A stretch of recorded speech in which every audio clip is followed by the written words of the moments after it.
tu grupo. Tengo tantos grupos que les identifico a algunos de los miembros y ya sé quiénes son.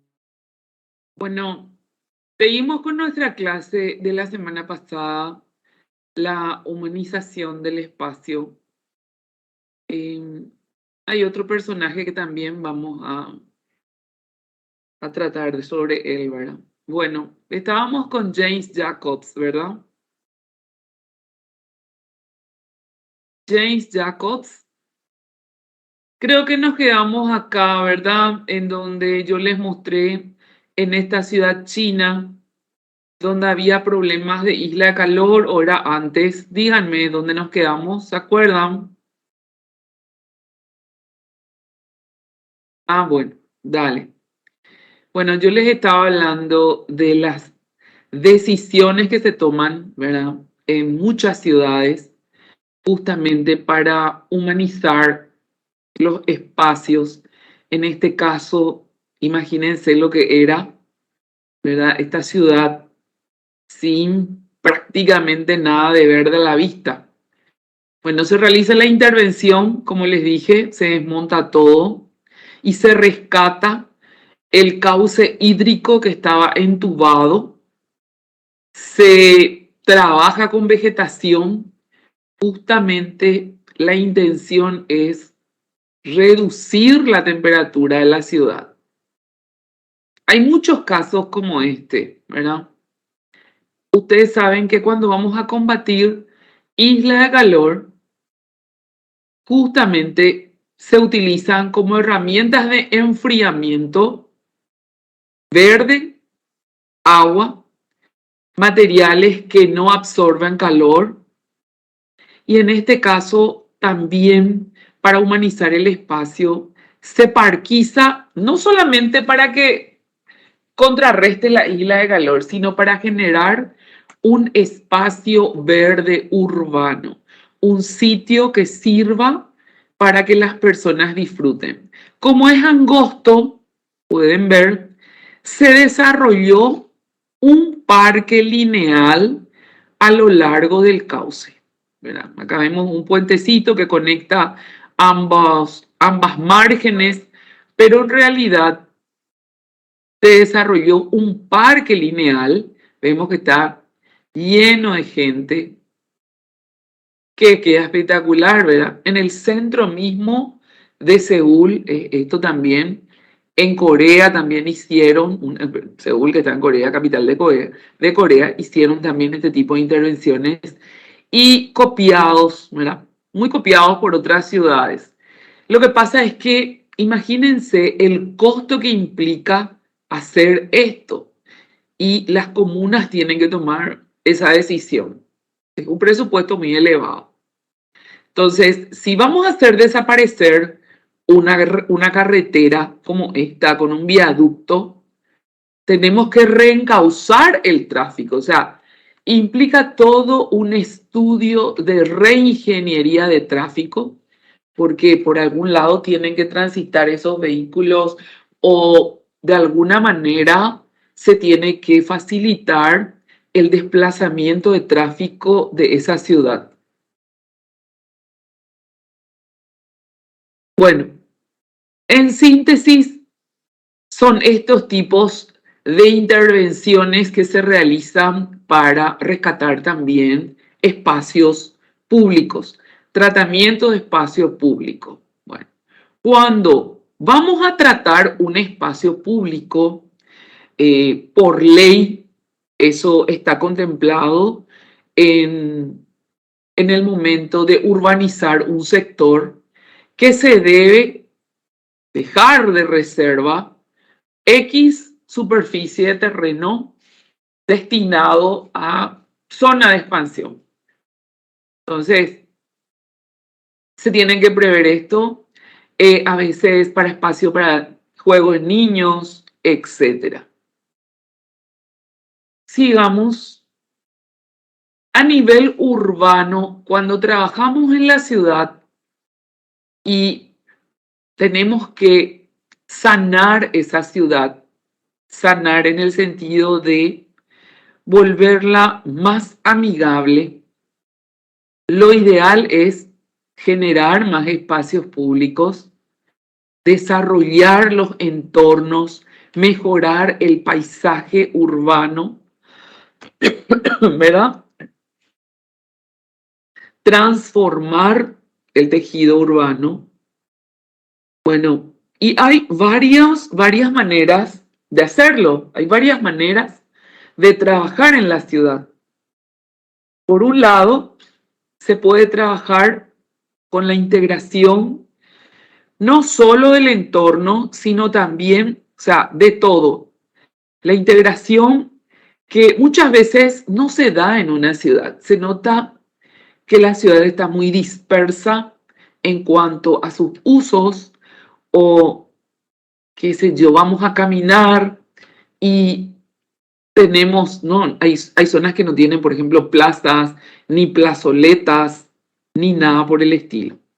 Entonces, una ciudad saludable generalmente tiene cada tanto un espacio verde que permite justamente ese contacto con la naturaleza y sirve también para zona de expansión, de reunión, etc.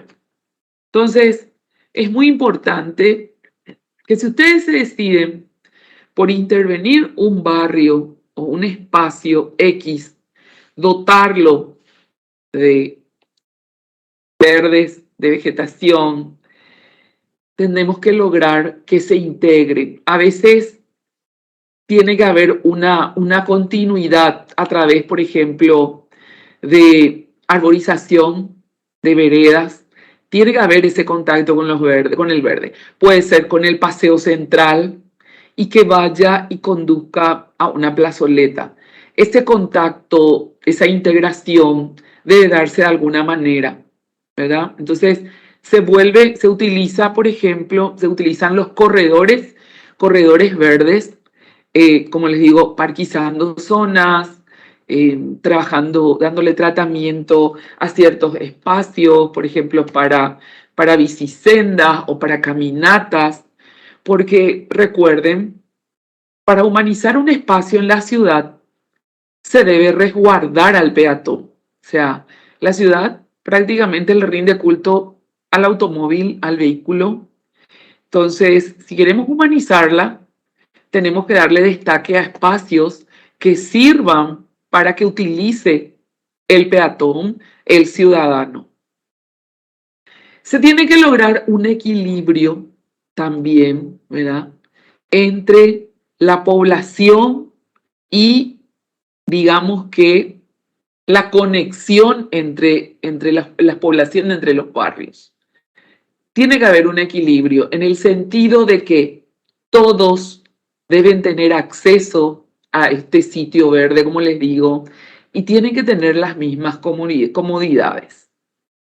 Y, por supuesto, tenemos que lograr que la gente se empodere del sitio, ¿verdad? Ese empoderamiento, que las personas se sientan parte y que utilicen esos espacios, porque ¿de qué nos sirve que nos llenemos de espacios verdes y si nadie los usa?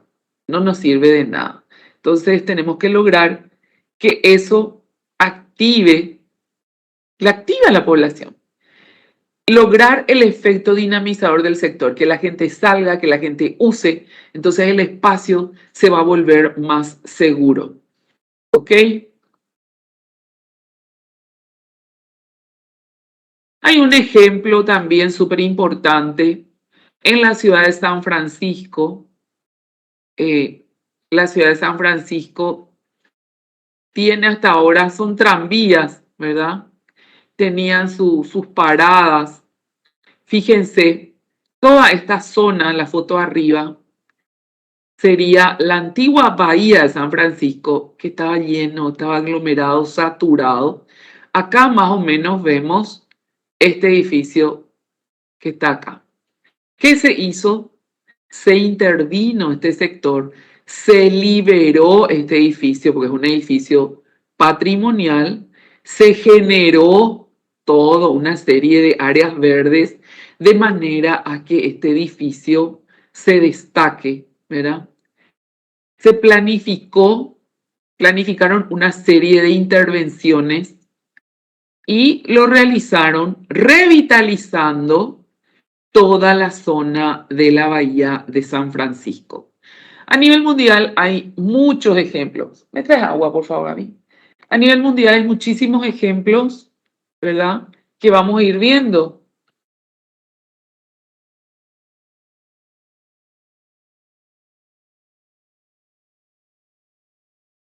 En Harbor Drive, en Portland, también otro ejemplo, esto es en Estados Unidos. Esta carretera que vemos acá, esta fotografía es de los años 50. Se nota por los vehículos, ¿verdad? Como ven, se implementó un nuevo plan de hermoseamiento de la ciudad y también con el tema de las islas de calor. Se desmontó todo esto, se desmontó todo, se liberó todo de manera a que se pueda disfrutar del río y se convirtió todo este sector en un espacio verde peatonal y una especie de costanera. Esto se eliminó ya en 1974, la carretera, que se desarrollaba de manera paralela al río. Entonces, le dieron más importancia a los espacios verdes. Imagínense lo que implica desmontar toda esta infraestructura. Y lo hicieron. Lo hicieron para el mejoramiento de la vida de la ciudad. Todo esto que yo les estaba comentando, todo lo que estábamos viendo, tiene que ver con las recomendaciones de James Jacobs, ya en esa época, justo en los años 50. Y eso es lo que James Jacobs, ¿verdad?, protestaba por eso, por esta, digamos que aglomeración masiva, desarrollo masivo de carreteras, ya en los años 50. Esto es lo que se hacía. 50, en el 74, 24 años después, ya desmontaron. Y esto es hoy día, ¿verdad? Se sigue invirtiendo en parques. Y esto ocurre en muchas ciudades del mundo, en donde los municipios invierten para recuperar sus espacios verdes. ¿Por qué?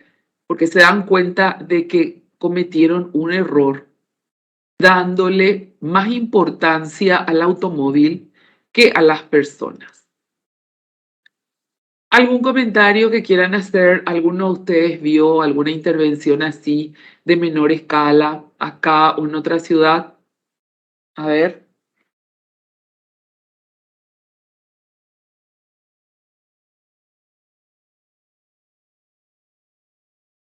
Lo que pasa, no, es que es todavía, Cecilia.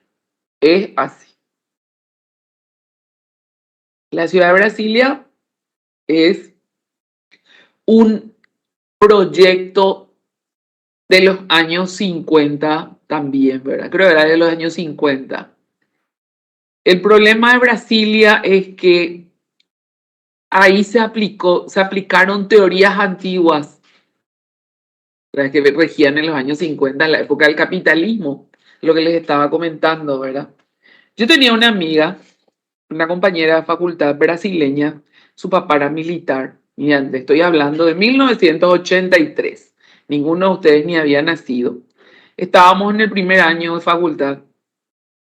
Y después ella viajó, ¿verdad? 85, 86 más o menos. Y ella me envió una carta. Y en el remitente, cuando eso no había internet, en la carta decía su remitente: S no sé cuánto, BS, Q, bloque no sé cuánto, manzana no sé cuánto.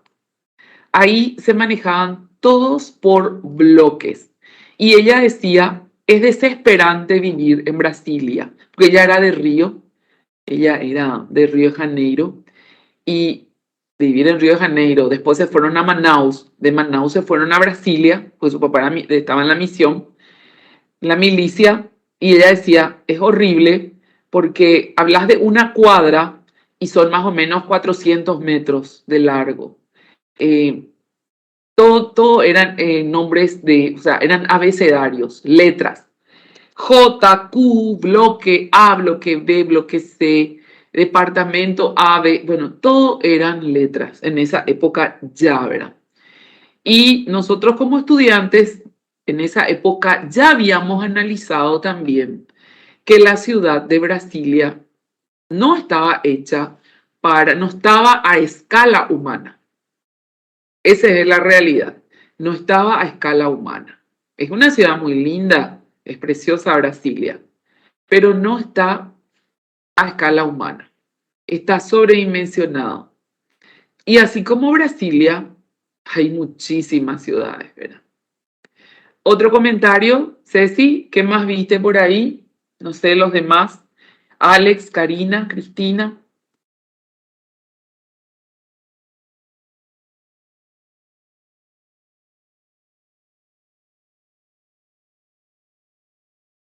Ya, pero Buenos Aires también era así.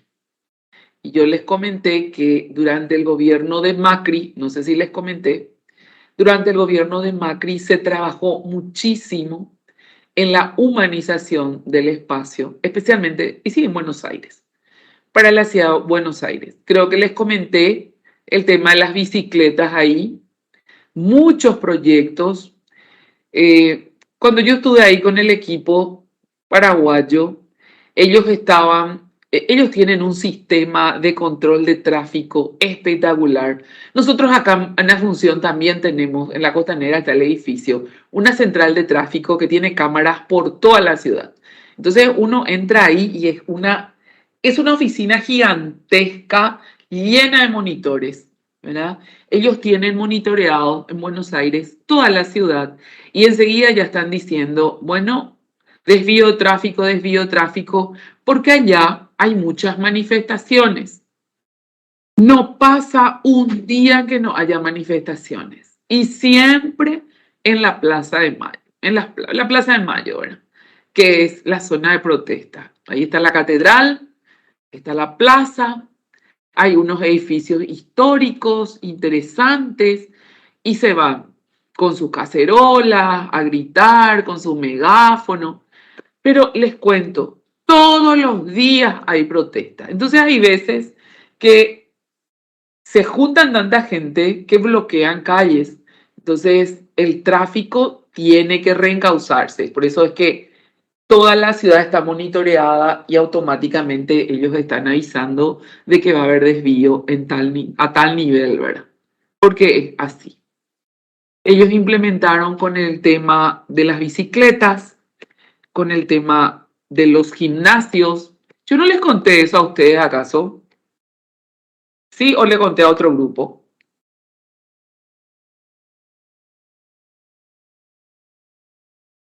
Les voy a contar.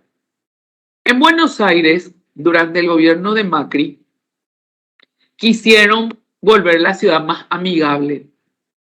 Ahí sí, nosotros nos fuimos por el tema del Metrobús acá de Paraguay. Allá sí se ejecutó el proyecto de Metrobús en la avenida 9 de Julio, que es la avenida que pasa por el obelisco. Es una avenida, o sea, era una avenida anchísima, anchísima, con un paseo central que en realidad era un parque lineal, su paseo central. Yo he visto la intervención que hicieron ahí. Les contrataron una empresa que empezaron a podar los árboles y sacaron los árboles, pero de raíz, con unas máquinas y volvieron a plantarlos en otro sitio. O sea, lo que ellos hicieron fue utilizar parte de este paseo central para el Metrobús en Buenos Aires.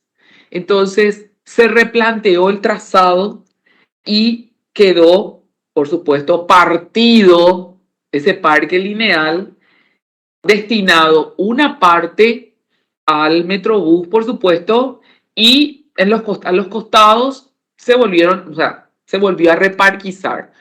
Y esos árboles que sacaron, porque obstruían el trazado del Metrobús, plantaron ahí.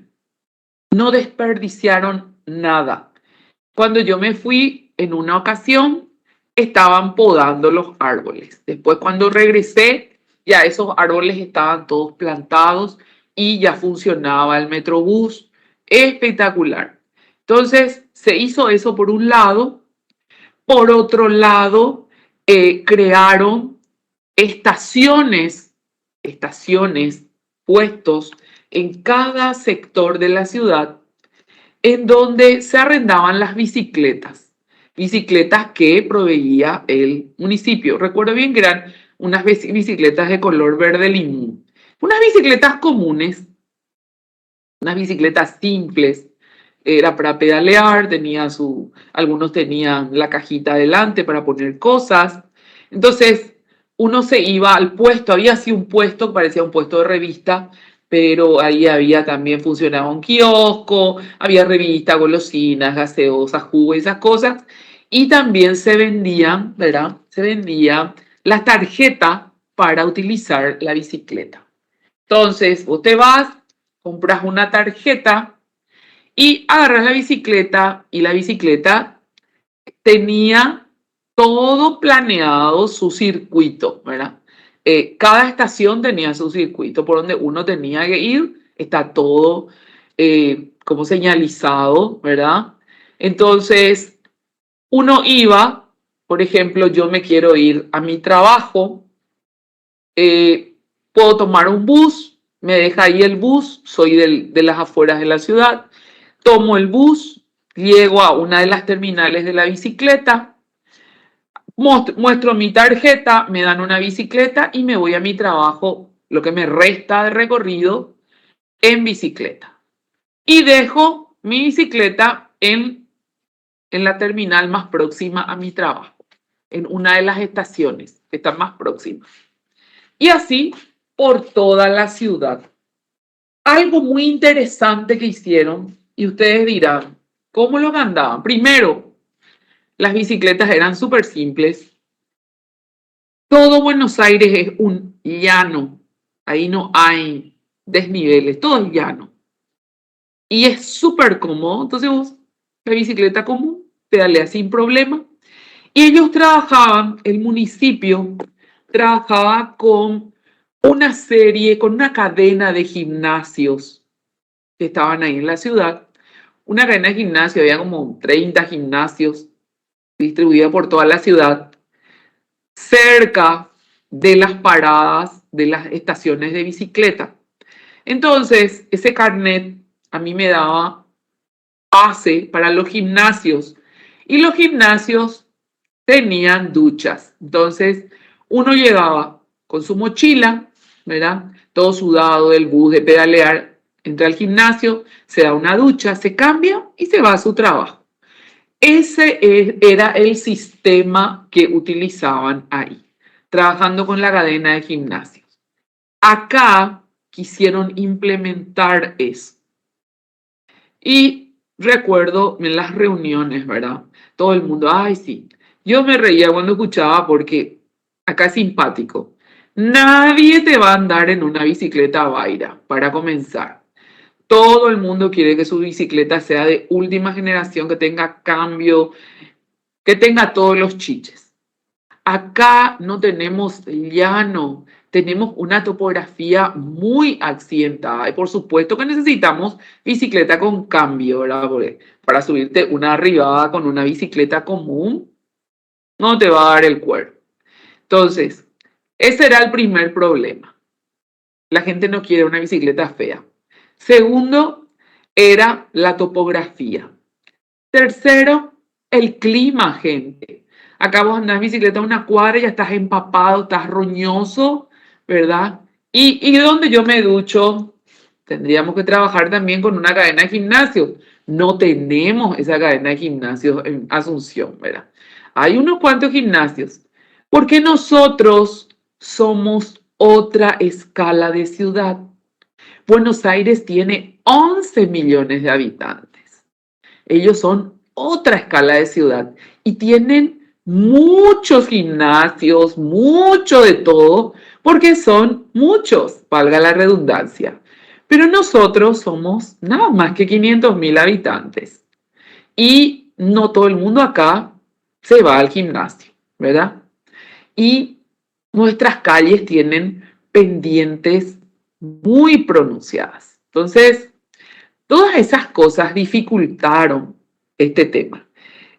Cuando uno se enfoca hacia una ciudad sustentable, lo que se busca es justamente, por ejemplo, el tema de la bicicleta, que se utilice como medio de transporte, como lo usan en Holanda. Miren, desde que yo tengo uso de razón, en Holanda hay bicicleta.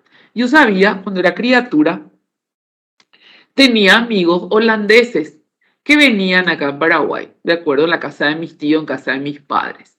Y ellos siempre decían, ay, ¿por qué acá no usan bicicleta? Y le extrañaba porque no veía ni una bicicleta. En Holanda siempre se anduvo en bicicleta. Y hoy más que nunca, porque prácticamente dejaron de lado el automóvil. En los centros la gente va en bicicleta a sus trabajos. Y hay paradas para bicicleta. Yo no sé si roban las bicicletas, no creo, porque todo el mundo tiene, ¿verdad? Y las mamás van con sus hijos pequeños, o sea, los niños chiquitos, los papás, toda la familia en bicicleta. Fíjense la cantidad de gente y por supuesto se transita por calles que son exclusivamente para ese medio de transporte. O sea, se le tiene que brindar seguridad ante todo a las personas que utilicen la bicicleta. Acá nosotros no tenemos vías exclusivas para bicicletas. Muy pocas son, prácticamente no hay calles peatonales, ¿verdad? Entonces, hay una serie de inconvenientes. Acá en nuestra ciudad, yo estoy en Lambaré, acá en el límite con Asunción, hay gente que usa la bicicleta a la noche, hay grupos de ciclistas, ¿verdad? Tienen un líder, están con su linterna, con sus cintas reflectivas para la noche, todo el mundo equipado, y a las 10 de la noche comienzan a andar en bicicleta, o a las 9, no sé, pero ya tarde, cuando el tráfico disminuye. Y le sigue una patrulla de la policía y le sigue una ambulancia. Así andamos en bicicleta por acá. Imagínense, la bicicleta en nuestro país no se utiliza como medio de transporte, lo utilizamos como ocio, ¿verdad? Como ocio. Yo me acuerdo que en mi trabajo hubo una campaña para incentivar a la gente que vaya en bicicleta. Creo que había 2 chicos que fueron en bicicleta.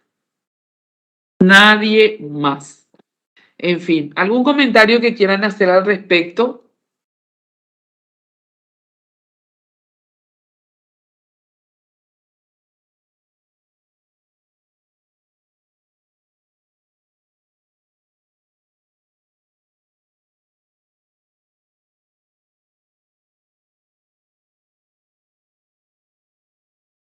Bueno, es lo mismo, Ceci, es lo mismo, Ceci, que la gente que comienza a manejar. Acá todo el mundo maneja sin irse a una escuela de conducción, ¿verdad? Y lo que menos saben es reglas de tránsito. Miren, manejar en ruta es peligroso, ¿verdad? En manejar en ruta vos tenés que saber los juegos de luces que tenés que hacer, tenés que conocer las rayas, no se pasa, no puedo adelantarme, disminuir tu velocidad. La gente no sabe eso. Maneja nomás y se van, ¿verdad? Por eso es que tenemos tantos accidentes acá. Ahora está un poquito más riguroso el tema para obtención de registro de conducir. Y la gente que anda en moto, ese también es otro problema. No he visto yo una escuela donde se enseña a andar en moto. ¿Hay algún centro donde uno se va a aprender a andar en moto? No he visto. Solamente de autos. ¿O ustedes conocen alguno? ¿Ustedes conocen alguno donde se le enseña a la gente a andar en moto? No, profe. Y bueno, y todo el mundo anda en moto y todo el mundo se accidenta, gente. Es terrible, ¿verdad? Porque se suben de onda. Miren, hay reglas de tránsito para conducción. Y yo recuerdo, mi grupo en el trabajo se había trabajado con la gente del Turing y se lanzó, por ahí tengo, un manual para el ciclista y para todos. Justamente cuando vos sos chofer de un bus, cuando sos chofer de un auto o cuando andás en moto y tenés que cruzarte con ciclistas. ¿Cómo se maneja eso? Hay que saber las reglas, hay que saber respetar. Por eso es que hubieron muchas campañas en donde se le exigía a las empresas que, como parte de su responsabilidad social, ¿verdad? Entreguen, por ejemplo, cascos, buenos cascos, a los que compraban una motocicleta. Gente, ¿me pueden esperar un ratito, por favor? ¿Sí? ¿Me disculpan? Un segundito.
Ya estoy de regreso.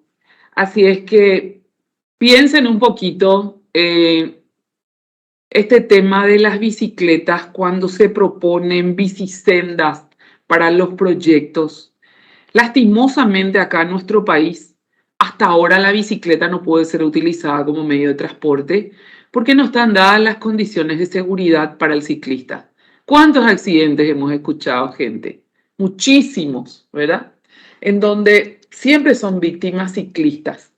Por más de que tengas casco, codera, rodillera y todo lo que quieras, si el que conduce el vehículo, la moto, no saben respetar, te vas a hacer de goma.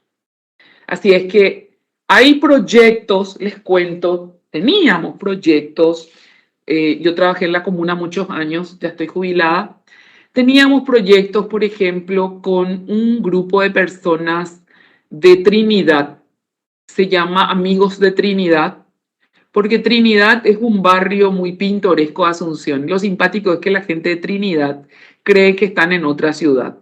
Ellos se comportan como si fuera que viven en otra ciudad. Y Trinidad es un barrio de Asunción en donde habían la mayoría de los literarios acá de nuestro país, grandes literarios, novelistas, escritores, pintores, personajes históricos, son de ese barrio, de Trinidad. Entonces, ellos querían trabajar en un proyecto de bicisenda, o era bicisenda, más bien era ciclovía, bicisenda, sí. Y en ese caso se veía la necesidad de conectar, por ejemplo, si uno va a hacer un proyecto, de bicisenda o ciclovía tiene que decir, bueno, ¿qué tipo de recorrido quiero brindar? Va a ser un recorrido paisajístico, porque tenemos que ver algo, ¿verdad? Un recorrido paisajístico, disfrutar la naturaleza, qué sé yo, un recorrido cultural, histórico-cultural, en donde contemos con estaciones en cada plaza del barrio o frente a la casa, un sitio emblemático. Recuerdo que un trazado que se había hecho era conectando más o menos 6 o 7 residencias donde habitaban, como les dije, estos personajes ilustres. En fin, en ese caso, en el caso de proyectos de bicisendas, ciclovías pequeñas, imagínense, no sé ni si ha de tener 1 kilómetro, se tiene que justificar de alguna manera qué es lo que queremos que se vea, qué queremos conectar, ¿verdad? Y se hace a través del trazado.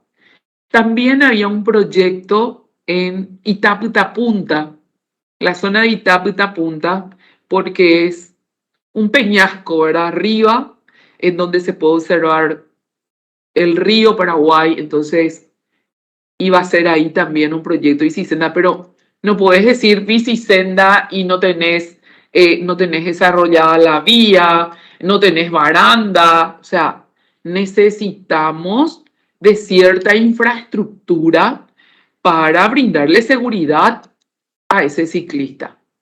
Me explico, gente. ¿Se entiende lo que digo? No es que vamos a lanzar porque sí nada más. ¿Se entiende? ¿Alguien ahí?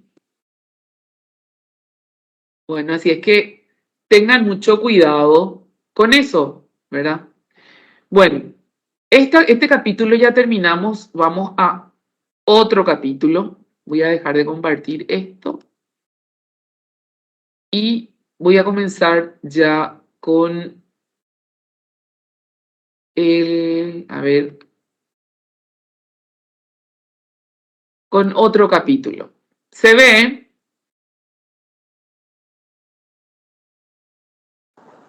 Bueno,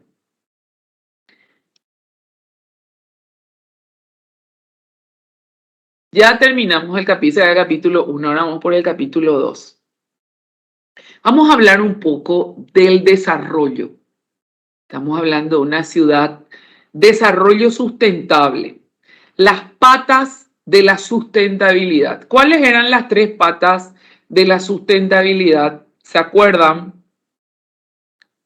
Lo económico, lo social y lo ambiental. Esas son las 3 patas de la sustentabilidad. Yo necesito que ustedes interactúen conmigo, gente, por favor. ¿Qué es lo que vamos a evaluar? Vamos a evaluar el precio, el costo del desarrollo de nuestra ciudad. ¿Cuál es la cuestión acá? El componente más importante, ¿cuál era? Díganme, ¿cuál era el componente más importante?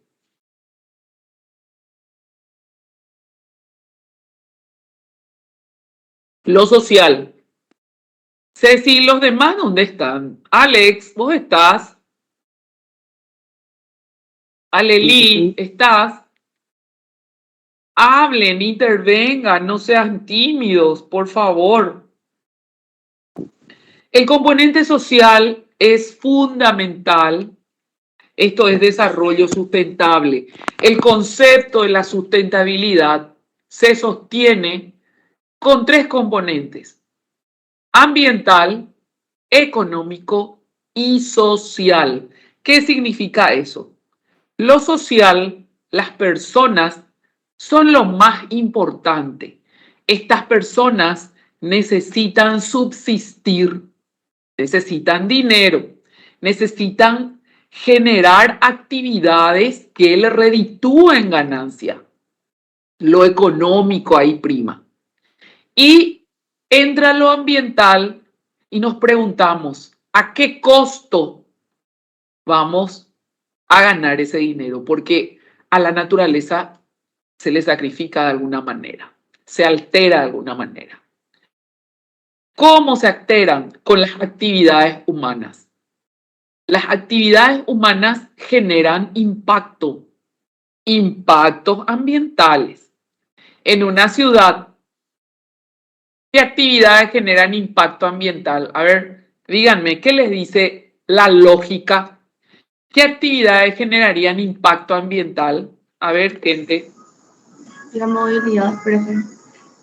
Puede ser otra actividad. La movilidad es desplazamiento. Actividad humana. Estamos hablando de actividades humanas porque me estoy refiriendo al desarrollo. Construcción, muy bien. Otra. Alex. ¿Qué actividad? Una fábrica. Una fábrica está contaminando. Si echa humo, está contaminando. Un taller mecánico está contaminando. Chapería está contaminando porque hace ruidos, ensordece. Una carpintería está contaminando, polución sonora, le revienta el tímpano a todo el mundo. La mayoría de las actividades generan impacto. Inclusive un taller de ropa, de confección. Ustedes saben que la industria de la confección es la que más contamina en el mundo. En el desierto de Atacama, y quiero que busquen, que googleen, en el desierto de Atacama se arrojan toneladas de ropa que no se usa. En países africanos, toda la Unión Europea le utiliza a países africanos para tirar, arrojar toda su basura de ropas.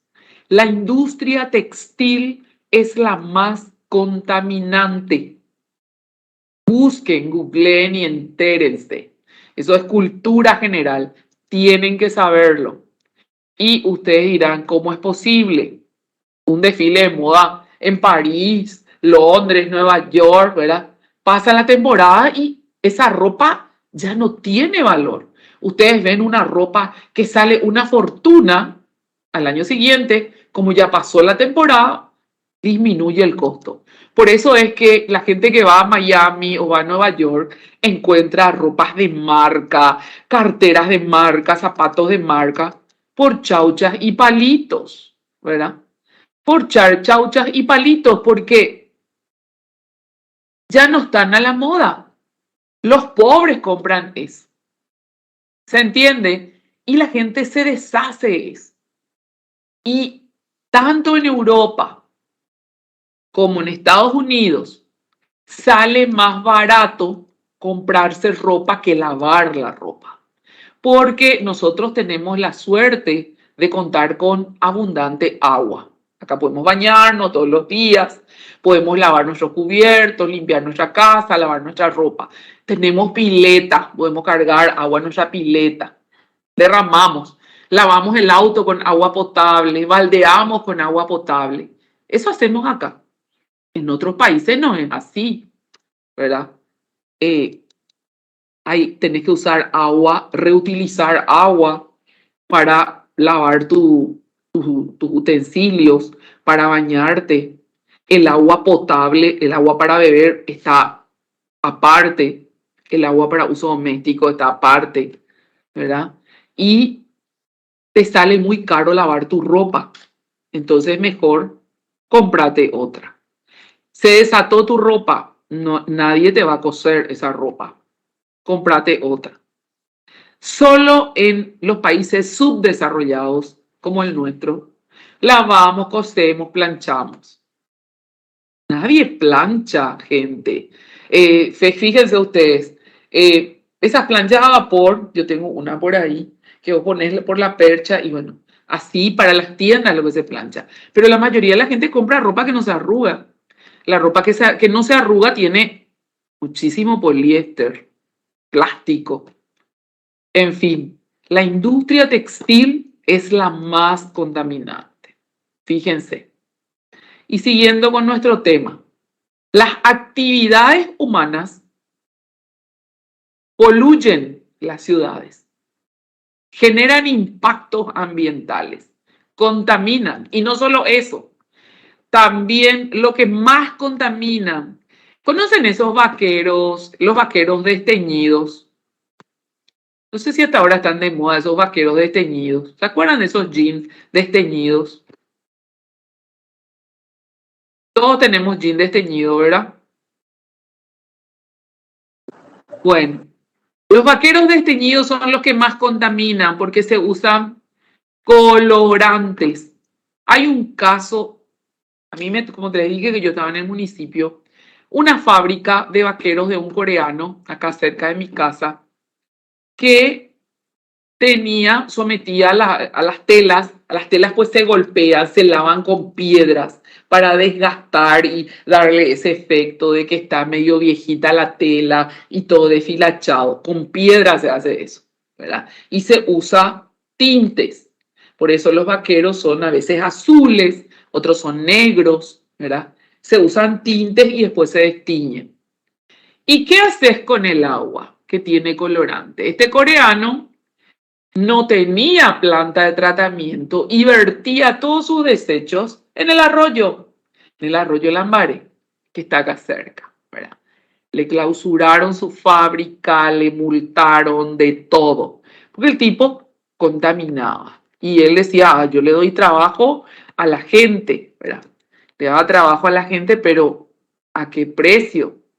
Entonces, mientras tengamos propietarios de industrias sin conciencia, vamos a seguir teniendo ese problema.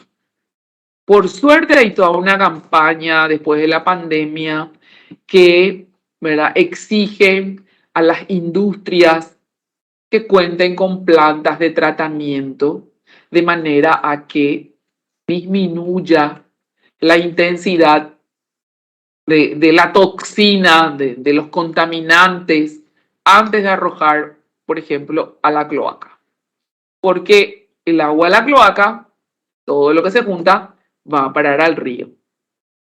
Santo Río Paraguay, que tiene una capacidad impresionante. Yo le comparo siempre al río Paraguay con el río Ganges en la India. Tiene una capacidad para procesar el agua impresionante, porque tanto se ha arrojado al río que el río sigue tan campante. Y lo simpático es que la toma de agua de Asunción se hace del río Paraguay, de la zona de Viñascue. Por supuesto, el agua se somete a un proceso de potabilización que sale carísimo. Potabilizar el agua sale carísimo y nosotros acá baldeamos con agua potable, lavamos nuestro auto, manguereamos, regamos nuestras plantas con agua potable. Eso es algo, les cuento, que inaudito. Lo ideal sería que tengamos cada uno en nuestras casas un sistema de recolección de agua, ¿verdad? Y reutilización de agua. Pero no existe acá. Porque la ley de agua acá se refiere a que las canillas, ¿verdad? Que el agua que fluya de las canillas tiene que ser agua potable. En otros países no. Ustedes van al Brasil, van a la Argentina, se bañan, el agua que se usa en los baños es agua dura. Es agua dura, no es agua potable, es agua dura. Por eso es que a veces el pelo todo duro, ¿verdad? La piel se reseca porque no es agua potable. Y acá no se valora eso. Será porque tenemos mucho, ¿verdad? Tenemos mucha agua, somos un país rodeado de agua, pero yo les cuento que el agua es un recurso que también se agota. Todo se agota. Bueno, siguiendo con nuestro tema, vamos a hablar un poquito del desarrollo El caso de nuestro Metrobús. Ustedes se acuerdan el caso del Metrobús, que siempre se dijo que no iba a funcionar y se siguió insistiendo, ¿verdad? Hasta que no funcionó. Eso fue un negociado que le benefició a unos pocos. Todavía no hay ni un procesado por este tema, pero todo el mundo sabe que el que encabezaba esta gavilla era el representante del Banco Internacional del BID acá en Paraguay. El tipo se chupó todo lo que había en complicidad con unos cuantos mandamases del momento, ¿verdad? Y quedó ahí. Pero vamos a hablar de un caso particular, el tema del tren eléctrico. Voy a grabar la clase un ratito. El tren eléctrico, todos queríamos un tren eléctrico, ya que le tenemos a Itaipú, que genera energía limpia, ¿verdad? Eh, todos pensábamos que se iba a optar por el tren eléctrico. No, no se optó por el tren eléctrico. Y hasta ahora yo me pregunto, ¿para qué hicieron todas esas plataformas ahí sobre la avenida? Porque iban a ser otros buses comunes y silvestres, ¿verdad? Sin embargo, un gasto increíble, ¿verdad? Por eso están acá esto. El tren eléctrico es la mejor opción. Hay una mafia en el tema del transporte y dependencia del diésel. Dicen acá que el Metrobús no es incompatible con el sistema eléctrico. Se ignoró el tren eléctrico, ¿verdad? El tren eléctrico era lo más barato. Sin embargo, se dejaron de lado todas estas opciones. Bueno, este es un ejemplo de desarrollo. La decisión que se debía tomar con respecto al Metrobús. Otro ejemplo, yo voy a actualizar esta diapositiva. Otro ejemplo que tenemos de desarrollo es la serie de viaductos que está rumbo sobre la Traschaco, ¿verdad? Camino a Limpio. Todo el caos que desarrolló la construcción de ese viaducto. ¿Quiénes son de ahí, de esa zona? Roca Alonso, Limpio. Nadie. Hace unos años, todo lo que vivían la gente para llegar a sus trabajos, a sus casas. Después, el otro viaducto, ahora el viaducto acá de Tres Bocas, que está también cerca mío más o menos, que impide cruzar al otro lado, todavía no terminaron las obras, pero sí, Aleli, y sufriste, me imagino, desplazándote con esa obra. Entiendo, me imagino que sufriste. Ella está escribiendo en el chat, si quieren leer lo que está escribiendo. Bueno, vos mejor que nadie sabés, Aleli, lo que se sufrió ahí. Horas y horas perdidas, ¿verdad? Pero ¿qué pasó? Todo el mundo protestó. El viaducto del Botánico. ¿Se acuerdan ustedes la ola de protestas para esas obras? ¿Alguien se acuerda? ¿Qué me pueden decir al respecto? A ver, vamos a interactuar. ¿Alguien se acuerda?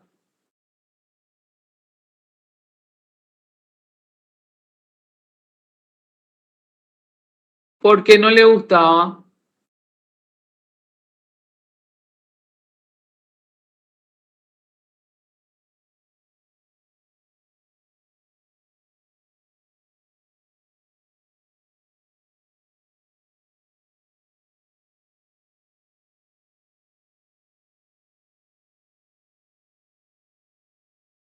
Ese es el problema. Nuestra gente quiere luego que le bajen ahí en la puerta de su casa, ¿verdad? Y bueno, eh, tanta protesta, pero ¿qué pasó? Era una obra necesaria. Y ahora, imagínense, en 15 minutos se llega de Luque al centro de Asunción por el acceso norte. Rapidísimo. y todo el plagueo de todo el mundo. Por eso estamos hablando del desarrollo, ¿verdad? Y de la necesidad de las autoridades del momento de tomar decisiones. Les cuento mi vida municipal. Cuando Evani era intendenta, hubo un plan para mejorar la avenida Choferes del Chaco. Choferes del Chaco no era como ustedes lo conocen hoy en día. Choferes del Chaco era una avenida, pero súper angosta y tenía a ambos costados, a ambos lados, un montón de árboles, eucaliptus, antiquísimos, árboles antiguos, ¿verdad? Pero a lo largo estaban los árboles, estos árboles antiguos. Se habló del mejoramiento porque ahí se inundaba todo, hasta ahora se inunda, ¿verdad? El arroyo Buricao, terrible, inundaba todo el vecindario, entonces dijeron, bueno, vamos a trabajar en mejoramiento vial, entubamiento, porque se tenía que entubar parte del arroyo, tenían que encauzarse el agua de la escorrentía es el raudal, ¿verdad? Entonces se tenían que trabajar con bocas de tormenta, que son esos registros gigantescos para desaguar rápido, en fin. El tema es que los árboles, encima estaban estos árboles mal ubicados en las veredas. Se tenían que sacrificar esos árboles. Cuando salió el tema de la obra de choferes, todos los ambientalistas armaron escándalo porque se tenían que tocar los árboles. Gente, yo también soy ambientalista. Yo hice mi maestría en gestión ambiental, conozco de árboles y por más de que nosotros veamos muchas veces un árbol, ¿verdad? Esos árboles no eran árboles frondosos, sanos. Los árboles también tienen su vida útil. Cuando ustedes ven un árbol así medio seco, ya que se cae todo lleno de termitas, ese árbol ya es un árbol enfermo. Hay que desecharlo. Es más, la especie de eucaliptus no era la más recomendada para un proyecto de arborización en veredas, ¿verdad? No, nada que ver, porque son árboles gigantescos que tocan el tejido, el tendido eléctrico, o sea, había que sacarlos. Pese a las protestas de todo el mundo, se talaron esos árboles, se ejecutó el proyecto. Casi un año duró la ejecución del proyecto, 8 a 10 meses. Y por supuesto, los colectivos, ¿quiénes son? Imagínense, choferes, todos los colectivos que pasan por choferes, cómo unos choferes conduce a Lambaré. Entonces se tiene que reencauzar también el tráfico, ¿verdad? O se iban de un lado o del otro lado. Era todo un escándalo, un drama. Después acabó la obra, los vecinos fueron los primeros en protestar, por supuesto. Acabó la obra, la avenida está hermosa, está iluminada, está señalizada, tiene desagües, hay nuevos proyectos de arborización, las veredas están liberadas, todo está chiche bombón, automáticamente mejora el costo de las propiedades de los rentistas. ¿Por qué? Porque tiene una obra de infraestructura que representa un plus adicional en los costos de esos terrenos. ¿Entienden lo que digo, gente? Cuando les hablo de un plus. Sí, Karina, decime. ¿Sabes qué también pasa? Es que la gente no se quiere modernizar, adaptarse a las nuevas cosas y quiere vivir, conformarse con lo que ya está. Entonces, tipo, por eso yo, o sea, por lo que yo veo también, protestan en vez de cuando se pueda, hay una solución, no quieren ir porque por miedo, por no querer avanzar, sino se quieren quedar con lo mismo nomás. Y ahí también yo creo que nace las protestas de todo lo que ocurre, y después cuando sale bien las cosas ya le gusta. Entonces no se quieren y no quieren ir avanzando tampoco la gente y se conforma con lo que ya hay. A la mayoría no le gustan los cambios, eso es lo que pasa. No le gustan los cambios. Miren, sobre la Avenida España tenemos otro ejemplo de estas decisiones que se tienen que tomar cuando uno es autoridad, ¿verdad? Cuando se decidió también el entubamiento, trabajar con el desagüe pluvial. Cuando yo hablo de entubamiento me refiero al desagüe pluvial, al agua de las lluvias, que se llena, se inunda todo y se tiene que ver la manera de liberar eso del agua. Se trabajó en un desagüe pluvial en España, cuando eso yo estaba también todavía como funcionaria, y recuerdo la inversión fue millonaria y los caños tenían como 2 metros de alto los caños y se iban encastrando, ¿verdad? Ahí sobre España, a lo largo de España. Los vecinos protestaron, todo el mundo se plagueó, el tráfico se desvió y ahí comenzaron a equipar las calles de los barrios, de Barrio Jara, Barrio Fátima, Nuestra Señora del Huerto, Nuestra Señora de la Asunción, todos esos barrios, ¿verdad? Con calles alternativas. O sea, las calles que eran empedradas fueron asfaltadas, fueron reacondicionadas y se convirtieron en calles alternativas porque no se podía atravesar por la Avenida España. Terminó la obra, ¿verdad? Decía el intendente de la época, era Arnaldo Samaniego, decía, acá se gastó millones, pero nadie ve. Nadie ve porque todo está bajo tierra. Entonces lo que vos ves es una avenida ancha, con señalética, ¿verdad? Impecable, sin baches, sin nada, buena luminaria, porque cuando se hacen ese tipo de intervenciones, vienen también los de ANDE, ¿verdad? Se hacen buenas luminarias. Entonces, se vuelve más seguro el sitio, más confortable, se vuelve una vía rápida, ¿verdad? Y no se ve porque queda bajo tierra el tema del desagüe. Sin embargo, ya no se inunda. Las veces que he pasado por ahí, o sea, hay agua, pero el agua está ahí corriendo, corriendo, rápido, rápido, rápido. Pero es impresionante. En el pasado, esas zonas colapsaban, el agua llegaba 1 metro más o menos, entraba a todas las casas, porque ahí hay muchos arroyos. En muchos arroyos la gente arroja basura, se saturan los caños de desagüe y es todo un drama. Mientras tengamos desubicados que arrojen la basura en los raudales, vamos a seguir sufriendo también con esta cuestión. En fin, hay muchas obras como ejemplo. Me refiero a que no se puede detener el progreso, se tiene que ejecutar, le guste o no a la gente, porque a la larga va a servir para que mejore la calidad de vida de los habitantes. ¿Se entiende eso, verdad? Por eso es que hago mención al desarrollo. ¿Y cuál es el costo ambiental? Siempre hay un costo ambiental que se paga.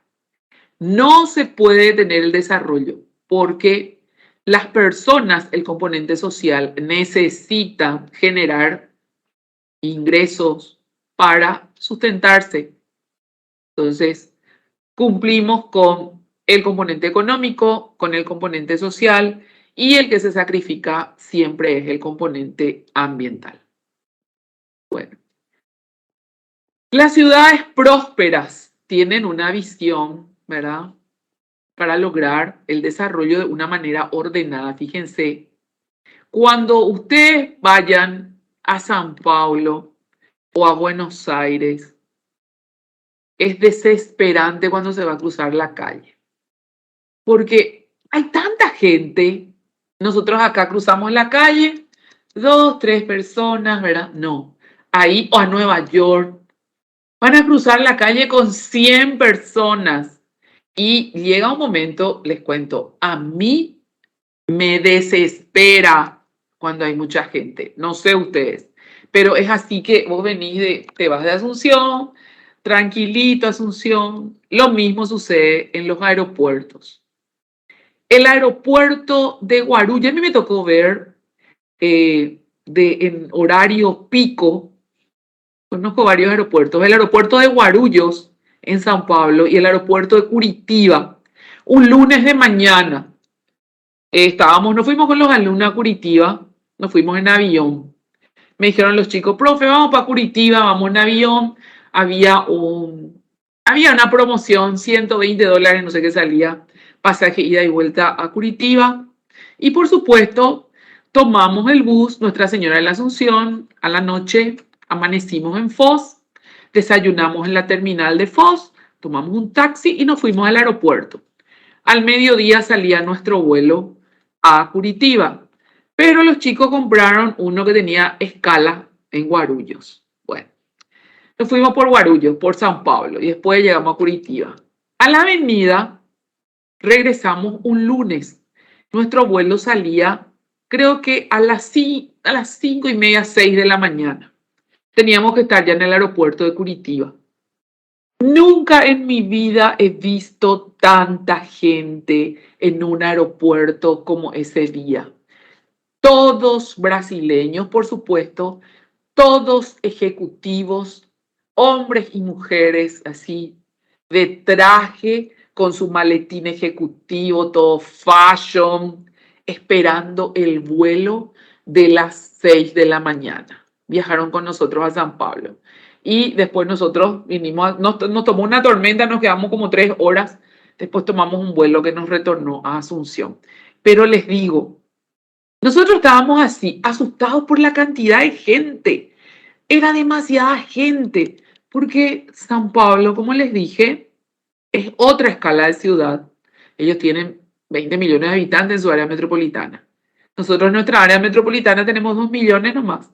Y ni aún así yo jamás he visto el aeropuerto Silvio Pettirossi saturada de gente. Nada que ver. ¿Verdad? Hay gente para un vuelito, punto.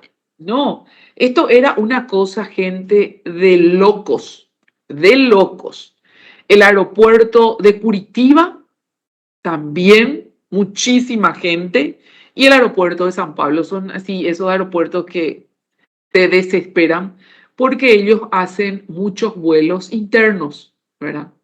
Ahí, imagínense, negocios en Río, negocios en San Pablo, no vas a ir en colectivo ni en auto, vas a ir en avión, más rápido porque son gente que viajan y después a la noche retornan, ¿verdad? Todo en avión, otro level, otro nivel de vida.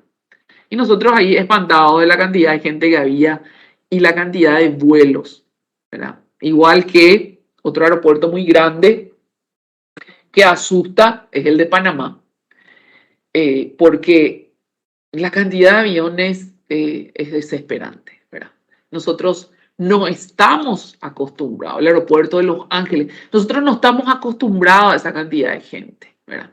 El aeropuerto, el Champs-Élysées, el aeropuerto, no es Champs-Élysées, ¿cómo que se llama? Este aeropuerto de París. Tiene el Charles de Gaulle de París, el aeropuerto de Barajas en Madrid, ¿verdad? Desesperante, es otro nivel. Los aeropuertos americanos, vean en las películas, ellos hacen vuelos regionales, entonces, muchísimo. Nosotros, ¿qué lo vamos a hacer? Vuelos regionales, podemos irnos en una avionetita de Ciudad del Este, o si no, nos vamos a Encarnación, hasta ahí. Y si tenés tu avioncito, te vas al Chaco, te vas a Concepción, pero nosotros no tenemos esos vuelos internos acá, porque no tenemos aeropuertos, tenemos pistas pequeñas. Entonces, son otra escala de ciudad, En Buenos Aires, gente por todos lados también. Cruzar la calle en Buenos Aires, cruzas con un montón de gente. Impresionante. Acá no. Entonces, fíjense ustedes, esta cantidad de gente. A mí me desespera. Y vean un poco en los documentales cómo roban también. En San Pablo, cómo se roba. Vos estás caminando y ya te robaron, un tipo te quitó, ya no sabes quién y le perdés porque hay tanta gente. Roban impresionante. Y fíjense acá, A mí eso me desespera de Brasil, el parque automotor de Brasil, la cantidad de gente de Brasil. A mí me tocó una vez cruzar el famoso puente de Niterói en Río de Janeiro, ¿verdad? Y nos quedamos en el puente flotando ahí, ¿verdad? Porque como dicen ellos, el engarrafamiento, ¿verdad? El embotellamiento era tremendo. Y ellos están acostumbrados y te dicen, no, esto en 1 hora, en 2 horas. Nosotros acá no estamos acostumbrados a eso. Coste que nuestro parque automotor también creció muchísimo y ya no podemos decir, en 30 minutos voy a estar ahí. No podemos. Ahora tardamos 1 hora. Yo estaba a la casa de mi mamá, llegaba en 20, 25 minutos, 20. En horas pico, en días laborales, llego en 1 hora. Impresionante los cambios de semáforo que nunca nos alcanzan, el tráfico, la densidad de tráfico, y parece luego que la gente feriados, sábado y domingo sacan todo el mundo su auto, ¿verdad? Y todo eso se debe porque no tenemos un buen sistema de transporte. Si tuviéramos un buen sistema de transporte, pero yo andaría en colectivo todo el día, porque sabes que tu colectivo va a pasar a tal hora y vas a llegar a destino. La gente tiene auto porque nuestro sistema de transporte es pésimo y el auto te garantiza por lo menos llegar seguro y también regresarse y retornar de manera segura, porque hay veces que ya se acaba el servicio de transporte, no hay, ¿verdad? Eso en el Paraguay es algo muy típico, muy típico. Bueno, hay muchas cosas que suceden dentro de la ciudad y les quiero comentar algo, especialmente muchos de ustedes habrán sido protagonistas en sus barrios, ¿verdad?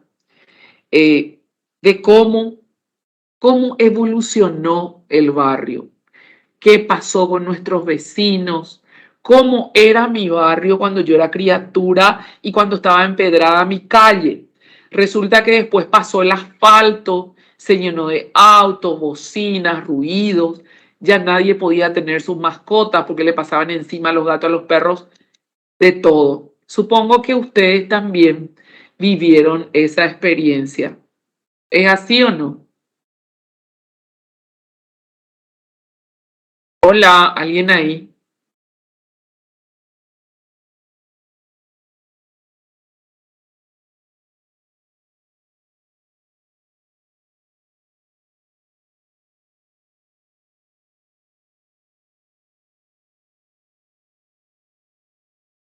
Eje habitacional.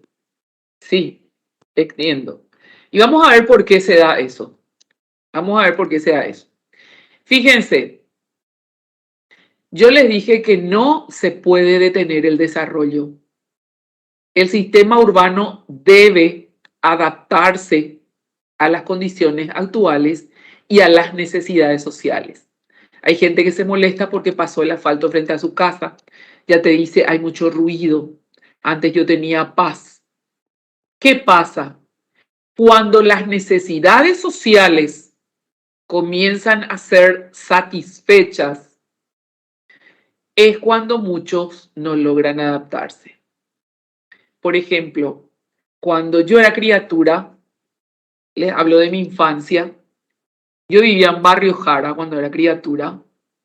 Mi calle era empedrada, pero pasaba el 13 frente a mi casa y en la esquina pasaba el 37 y el 35. Siempre, ¿verdad? Yo pasé mi infancia, hasta los 8 años estuve ahí. No estábamos en un centro de barrio, pero estábamos en un sector emblemático porque había negocios. Por ejemplo, al lado de mi casa había un almacén. Al lado de ese almacén había un kiosco que eran de habitantes antiguos del barrio, ¿verdad? Al lado de casa estaba el almacén, el señor era también panadero y el señor tenía un carrito, no era un carrito, era como una bicicleta, ¿verdad? Una bicicleta y una caja adelante con ruedas que era de madera y tenía transparencias. Entonces uno veía el pan, lleno de pan, de galleta y qué sé yo. Y el señor manejaba esa caja y iba, y la gente ya salía, se llamaba Marcial el señor. Ya venía don Marcial con su pan, ¿verdad? Era el panadero. Y la gente compraba a su casa. Se vendía al menudeo. O sea, no había bolsas. Cuando eso no existía la bolsa de plástico, gente. Y se usaba como bolsa el bolsón de arpillera que los chicos hacían en la escuela. En las escuelas siempre se hacían en otras actividades o en manualidades, trabajos de macramé, bordados en arpillera, punto cruz y qué sé yo. O si no, se pintaba con acrílex. Entonces, los varones siempre hacían bolsones y las nenas siempre hacían repasadores, manteles y qué sé yo. Esos bolsones de la escuela que decía PAM, eso las mamás usaban y salían y juntaban, compraban su pan, su galleta, coquito, qué sé yo. Pero no había bolsas de plástico. Por un lado, estaba el carnicero del barrio. En otra esquina había una carnicería. Solamente se vendía carne. O sea, estaban las heladeras, los ganchos, era su balanza. Estoy viendo todo eso. Y era bastante moderno. Y vendía carne. Solo carne se vendía ahí. El kiosquero vendía de todo. Al menudeo. Cuando eso no había aceite en botellas de plástico como hay ahora. Los únicos aceites que se compraban eran aceite que venían en tambores, aceite en suelto, decía la gente, para no decir que era fraccionado, ¿verdad? Entonces la gente llevaba su botella de aceite y le cargaban ahí, ¿cuánto querés? Quiero medio litro, un litro, un cuarto, qué sé yo. Otra cosa que no había. Mi abuela que viajaba mucho a Buenos Aires porque tenía hijos allá, abuela siempre venía o se iba a Clorinda y traía aceite en lata venía el aceite, el gallo, me acuerdo mucho aceite cocinero, esas eran las marcas. Traía jabón en polvo, Ala, que ya en aquella época, imagínense, yo tenía 5 años, ya existía el jabón Ala, no sé si hasta ahora hay Ala, creo que en Clorinda hay todavía. O sea, Argentina era lo que teníamos más cerca. Venían las frutas de Clorinda, manzanas, ciruela, durazno, uvas. Nunca olvido porque mi mamá compraba en cajones. Y a mi hermano era alérgico a la uva. Él no comía la uva, comía todo yo. Y las manzanas, yo les cuento que las manzanas solamente se comían cuando uno estaba con diarrea. No es como ahora que tenés manzana todo el año. O sea, ustedes están viviendo una época muy privilegiada en cuanto a eso. Antes no. Antes solamente teníamos en diciembre melón, sandía y piña. En otra época del año no había. Lo mismo con las verduras, ¿verdad?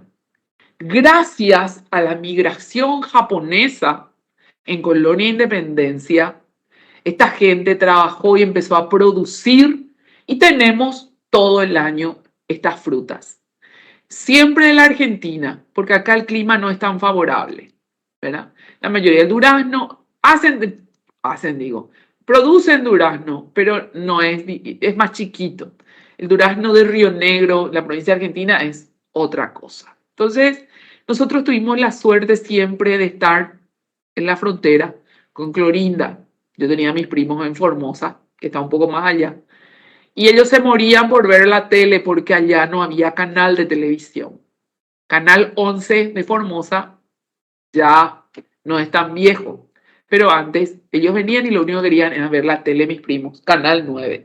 Y Canal 9 tenía su horario muy restringido, comenzaba recién a las 5 de la tarde hasta las 9, las 10 de la noche. Eso era todo lo que nosotros teníamos. Imagínense, ahora tenés canales, un montón de canales, las 24 horas del día, videocable, todo. Nosotros tuvimos una infancia muy limitada en cuanto a eso, ¿verdad? Entonces, hay mucha gente que no evolucionó con el tiempo, especialmente la gente mayor. Nosotros éramos niños, los niños evolucionan, no hay problema, se van adaptando, pero los adultos no. Entonces, desapareció el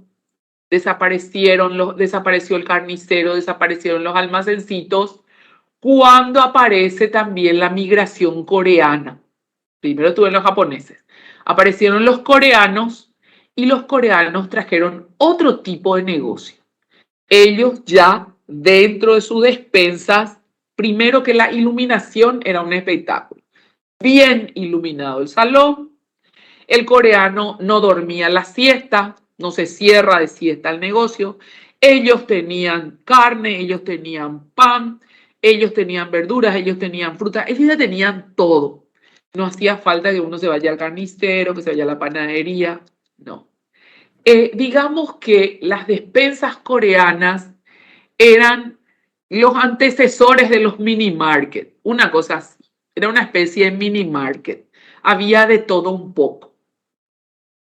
Desaparecieron los coreanos cuando aparece la ola de supermercados y cuando los supermercados comienzan a vender comida, cuando los supermercados hay panadería, hay carnicería, hay roticería y aparecen los patios de comida.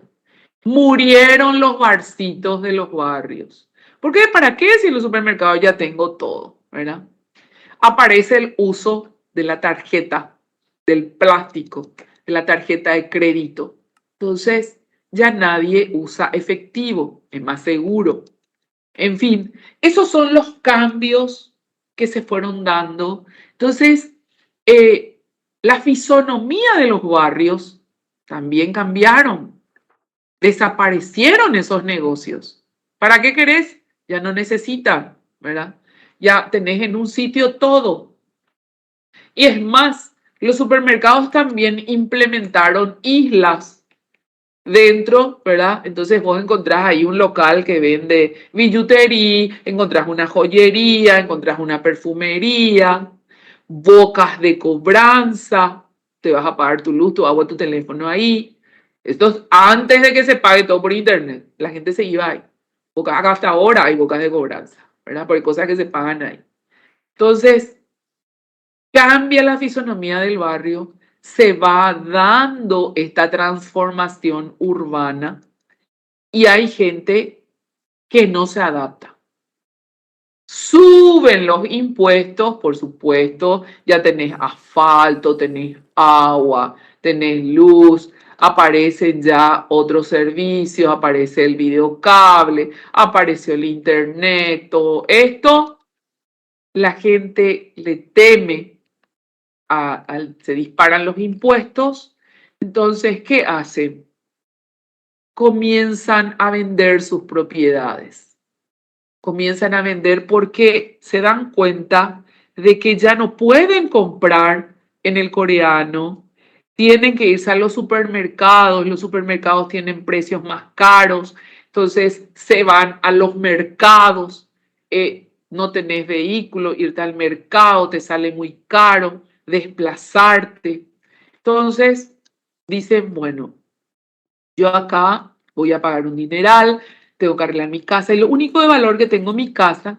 Entonces vendo mi casa y me compro una casita más chica en las afueras de la ciudad, me va a sobrar un poco de capital, voy a hacer algo con ese dinerito. Ese éxodo, ¿qué es lo que pasa? Se da el éxodo, ¿verdad? Se van la gente y vienen otras personas con un poder adquisitivo alto, demuelen toda la casita vieja del vecino, ¿verdad? Hacen un edificio de departamentos o hacen una mansión, ¿verdad? Entonces son personas con otro poder adquisitivo. Se desplaza la población original y vienen otras personas. Eso se llama gentrificación en urbanismo. Entonces, acá hay términos, por eso les digo, preparen su glosario de vocabularios, sigan, porque ustedes tienen que aprender a utilizar estos términos. Entonces, la gentrificación es un proceso que se da durante el desarrollo de las ciudades. ¿En qué consiste? En desplazar la población original, se le sustituye por una nueva que no tiene idea de quiénes son sus vecinos, no le conozco a nadie, no sé, y todo el mundo encerrado. Entonces, cuando las necesidades sociales comienzan a ser satisfechas, es cuando muchos no logran adaptarse y se inicia este éxodo, este desplazamiento. ¿Se entiende, gente? Entonces, lo que está sucediendo en tu barrio, Cecilia, en tu sector, es un proceso de gentrificación. ¿Comprenden? Y bueno, ¿y qué va a pasar, Cecilia, si tu familia vende la propiedad donde vos estás? Te vas a mudar con tu familia, pero después, cuando vos seas profesional y vos tengas un buen poder adquisitivo, vas a querer un departamento en tu antiguo barrio. Y generalmente los que van adquiriendo esos departamentos son gente que en algún momento de su vida habitaron esos barrios. Vuelven, los hijos, los nietos son los que vuelven. Ya no los originarios, ¿verdad? Pero se regresa. Generalmente sucede eso. Porque le conoces a mucha gente ahí, te resulta más cómodo y todo el mundo dice, sueño con volver a mi barrio. Sueño con volver a mi barrio. Todos pensamos igual. Yo hasta ahora no he vuelto a mi antiguo barrio, estoy lejos, pero bueno, a lo mejor algún día, no sé. Bueno, seguimos entonces. Está bien este proceso de gentrificación y es increíble, pero generalmente la gente mayor es la que no se adapta. La sociedad media alta, la clase media y la alta son las que sobreviven. La clase media baja es la que se siente impotente ante los costos de vida. Imagínense, comprar, si uno está acostumbrado a comprar del mercado, ¿verdad? Y después tenés que comprar de un supermercado, el costo es diferente. Hay un incremento. Y yo les digo que son tan cómodos los supermercados que yo siempre le digo a la gente, me dice, ay, pero ahí es más caro. No me importa, le digo, porque yo lo que pago es mi comodidad. Me voy en mi auto, tengo donde estacionar, me bajo, me encuentro con aire acondicionado espectacular, el ambiente, hay música, nadie me está atropellando. Entonces uno paga por su comodidad. Si me voy al mercado, voy a entrar ahí en la galería, calor, hierve todo. Voy a andar con mi bolsa peleándome con los mercaderos, ¿verdad? Regateando precios. A veces da gusto, pero también cansa. Entonces, cuando vamos al súper, gente, lo que hacemos es pagar por nuestra comodidad. Con ese pequeño incremento, porque la gente del súper tiene que pagar por su aire, tiene que pagar por su iluminación, tiene que pagar por su refrigeración, o sea, tiene muchísimos costos que absorber. Entonces es lógico que un producto ahí sea más caro. La lógica te dice. Bueno, ¿qué hay entonces con este desarrollo que trae consigo esta necesidad de adaptación en las clases sociales? También muchas veces desemboca en lo que conocemos como el consumismo. El consumismo generalmente los jóvenes, ustedes los jóvenes, son víctimas del consumismo. Queremos el último celular, funciona bien mi celular, pero yo quiero el último celular. Mi auto que hace 1 año, 2 años compré, no, yo ya quiero el nuevo, funciona bien mi auto, ¿verdad?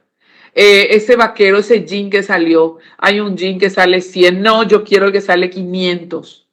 Ahí ya soy víctima del consumismo. ¿Se dan cuenta? Es así. Entonces, mientras seamos hijos y estemos colgados de nuestros padres y son ellos los que nos están bancando, genial. Pero cuando sale de nosotros y hay mucha gente que no le alcanza nada porque gasta más de lo que le ingresa. Queremos un shampoo que sale 500.000. Claro, hay un shampoo que sale 800.000. Hay un shampoo que sale 500.000 que yo quiero, pero en Ciudad del Este sale 250. Yo me voy a Ciudad del Este a comprar mi shampoo, les cuento. Mi shampoo Tigi. En Ciudad del Este sale así. Entonces ahí yo me voy, genial, voy a gastar 500, pero traigo mi shampoo y traigo mi crema de 1 litro, que me dura muchísimo. Pero no voy a comprar de acá, que me van a vacunar con todo. Nosotros estamos cerca de Ciudad del Este, gente. En Ciudad del Este hay de todo les digo. La parte cosmética es una maravilla. Ahí podemos conseguir todos los shampoos, todas las cremas, todo lo que puedan imaginarse en cuestiones de belleza. Todas las marcas van a encontrar en los shopping. En los shopping, también en los negocios de la calle, pero en los shopping hay. Y a mitad de precio, a veces es mucho más barato ahí que acá. A excepción de equipos electrónicos que ya tenemos Nicey acá, que tiene el mismo precio de allá, ¿verdad? Pero les cuento que es así. Entonces, lo peor que nos puede suceder es ser víctimas del consumismo. Eso es lo peor que puede sucedernos, porque se sufre y mucho, ¿verdad? Se sufre muchísimo. Imagínense un tratamiento capilar. Si se van a teñir el pelo, le digo a las chicas, si se van a teñir el pelo, bueno, yo tengo que trabajar para que yo me pueda bancar el costo de mi tinte, porque caro, ¿verdad? Es caro. Yo tengo que poder pagarme eso. Tengo que tener capacidad de pago. Porque mi tinte, bueno, necesito un shampoo, una crema, lo que sea. Adicional, que estoy teñido, el shampoo para teñido.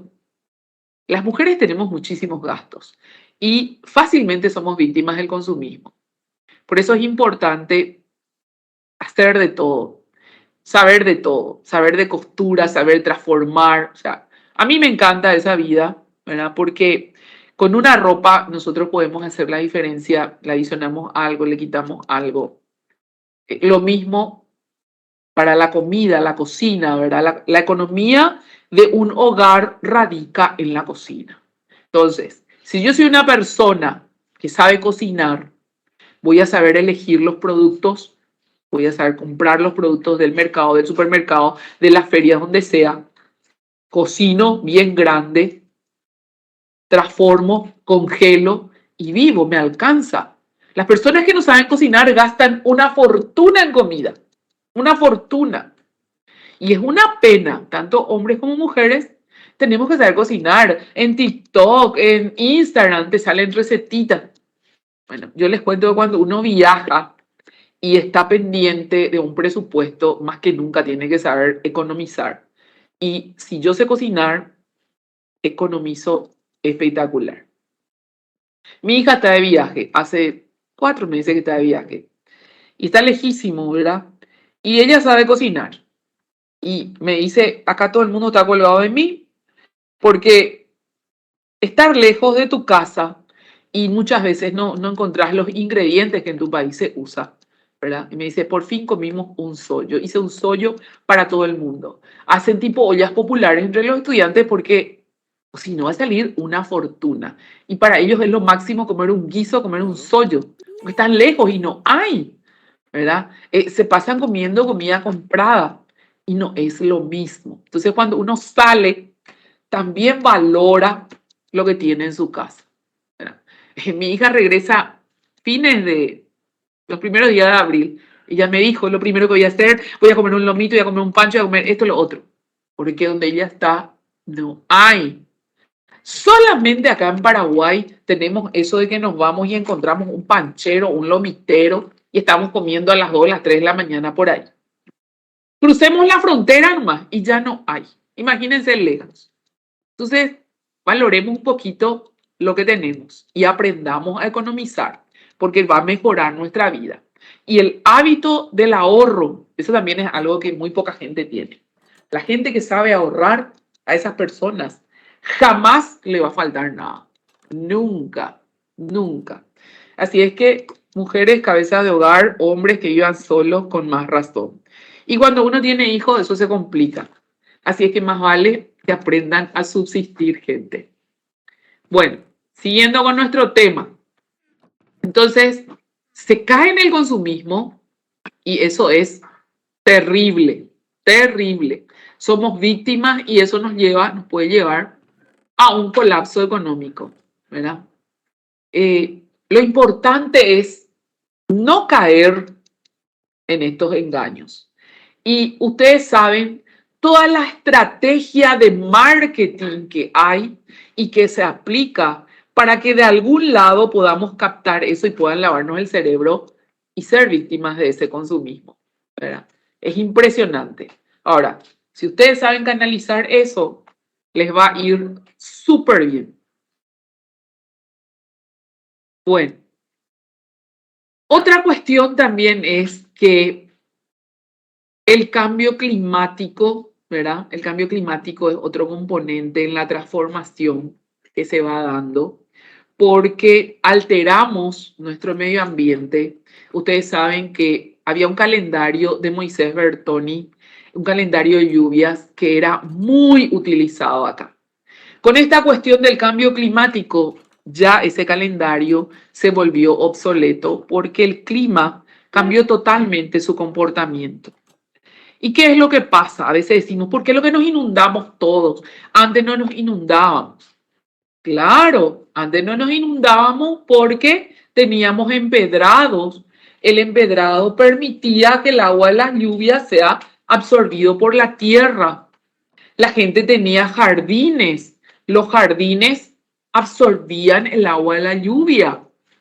Resulta que, entre paréntesis, el desarrollo hace que se asfalten las calles, que la gente construya totalmente sobre su terreno, porque es tan caro, ¿verdad? Tan caros son los terrenos que construimos todo. Entonces nos quedamos sin suelo absorbente. Entonces, ¿qué va a pasar cuando llueve? Nos inundamos. No hay de otra, ¿verdad? Nos inundamos porque el agua no hay tierra que pueda ser absorbida por el agua. Entonces nos inundamos todo.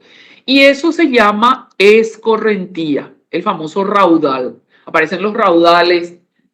Es simpático porque yo veo intervenciones que se hacen en ciertos barrios. Ahí llega el progreso. Se asfalta todo, a veces se llena de hormigón, ¿verdad? Tipo hormigonado, canteros aquí, canteros allá, todo piso por todos lados. Llueve y eso se vuelve un arroyo sobre el asfalto, ¿verdad? Y es una locura, pero es una realidad. Entonces, tenemos que aprender a diseñar con criterios más sustentables, más sanos, previendo estos inconvenientes. ¿Verdad? Tener nosotros nuestro patio con suelo absorbente, nuestro jardincito, árboles que nos protejan, todo lo que dimos en desarrollo 1. O sea, porque cada vez también se reducen más los espacios, ¿verdad? Si ustedes ven esos documentales en China la gente que quiere vivir en los centros urbanos, viven en una especie de jaula, alquilan, ni siquiera tienen baño ni cocina, no, son una jaula solo para dormir y pagan $500 eso al mes, o sea, por una jaulita y es para estar cerca de su trabajo.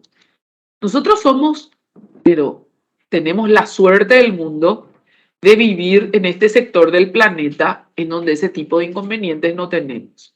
Hay déficit habitacional, por supuesto que hay, pero no hasta ese punto, ¿verdad? No hasta ese punto.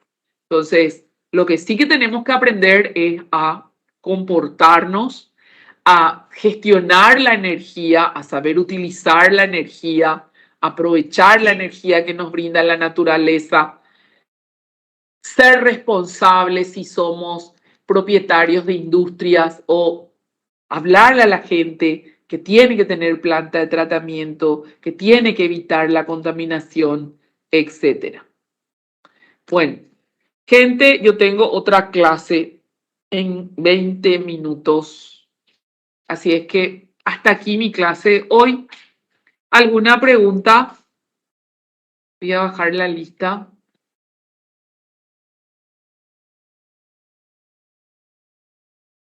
Quiero que aprendan a observar, porque eso también es parte de nuestro trabajo.